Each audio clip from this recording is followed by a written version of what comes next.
Imran Pratapgarhi 5 minutes.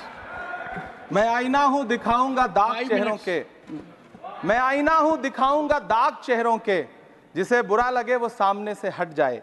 सभापति महोदय, दुनिया के सबसे बड़े लोकतंत्र का महापर्व चुनाव गुजर चुका है। कांग्रेस मुक्त भारत का नारा लगाने वाले प्रधानमंत्री जी अपनी पथराई आंखों से किंग कर्तव्य विमूढ़ होकर समीक्षा में लगे हुए हैं कि आखिर कसर कहां रह गई। सभापति महोदय, सारे प्रहसन किए गए, भाषाई मर्यादा को तार तार किया गया, एक पूरी कौम को घुसपैठिया पुकारा गया, मछली, मंगल सूत्र, भैंस से होते हुए मुजरा जैसे शब्दों से भाषणों को सजाया गया, चुने हुए मुख्यमंत्रियों को जेल भेजा गया, महाराष्ट्र में राजनीतिक दलों को तोड़ा गया, उनके सिंबल छीने गए, चाहे वो शिवसेना हो चाहे वो एनसीपी हो, विपक्ष के सबसे बड़े दल के बैंक अकाउंट को फ्रीज किया गया।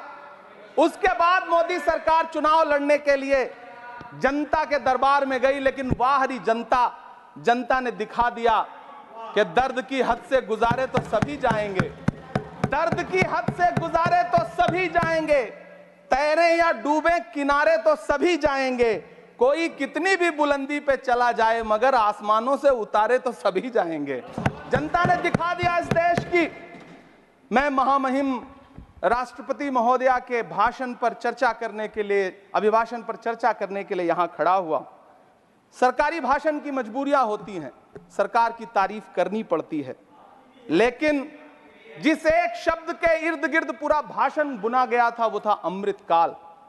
सभापति महोदय, छात्र नौकरी मांगने पर लाठियां खा रहे हैं, 2 जून की रोटी मुहाल है, पेपर लीक ने लाखों छात्रों का भविष्य चौपट कर दिया है और देश को बताया जा रहा है कि अमृतकाल आया है। कभी कभी मेरा मन करता है कि मणिपुर में निर्वस्त्र करके घुमाई गई बेटियों से पूछूं कि अमृतकाल आया है या नहीं आया है। कभी कभी मेरा मन करता है सभापति महोदय कि देश के लिए ओलंपिक लाने वाली बेटियां जो इसी जंतर मंतर पर घसीटी गई, उनसे पूछूं कि अमृतकाल आया है कि नहीं आया है। कभी कभी मेरा मन करता है कि रात के 2 बजे बिना परिवार की मर्जी के हाथरस में जलाई गई उस दलित बिटिया जो बलात्कृत थी, उसको स्वर्ग में संदेशा भेजूं और उससे पूछूं कि आया हुआ अमृतकाल तुम्हें दिख रहा है या नहीं दिख रहा है। कभी कभी मन करता है कि मैं बिल्किस बानो से पूछूं कि देश में आया हुआ अमृतकाल तुम्हें नजर आ रहा है या नहीं आ रहा है। सभापति महोदय, कभी कभी मन करता है कि भीड़ के जरिए लिंच करके मारे गए पहलू खान की 85 साल की दोनों आंखों की अंधी मां से पूछूं कि देश में आया अमृतकाल तुम्हें दिख रहा है या नहीं दिख रहा है। कभी कभी मन करता है कि ईद के कपड़े खरीद कर लौट रहे 17 साल के हाफिज जुनैद से पूछूं, जिसे बल्लभगढ़ में ट्रेन में लिंच करके मार दिया गया, कि अमृतकाल आया है या नहीं आया है। कभी कभी मन करता है नजीब की मां से पूछूं, कभी कभी मन करता है कि तबरेज अंसारी की विधवा से पूछूं, कभी कभी मन करता है कि सहारनपुर के उन 3 बच्चों से पूछूं जिन्हें छत्तीसगढ़ में लिंच करके मार दिया गया। सभापति महोदय, कभी कभी मन करता है कि मैं गुजरात के चिखोदरा में क्रिकेट मैदान में लिंच करके मार दिए गए सलमान बोहरा के परिवार से पूछूं कि अमृतकाल आया है या नहीं आया है। कभी कभी मन करता है कि मैं अलीगढ़ के औरंगजेब उर्फ फरीद से पूछूं, जिसे लिंच करके मार दिया गया और बाद में उसी मृतक के ऊपर डकैती का मुकदमा कायम किया गया। सभापति महोदय, यह कैसा अमृतकाल है जिसके अभिभाषण में स्वास्थ्य पर सिर्फ आधे मिनट पर चर्चा हुई। कैंसर के मरीज दिन ब दिन बढ़ रहे हैं, हार्ट अटैक से हंसते खेलते बच्चे जान गंवा रहे हैं, कभी क्रिकेट के मैदान में कभी जिम में, और इस सरकार के पास स्वास्थ्य पर बात करने के लिए आधा मिनट है।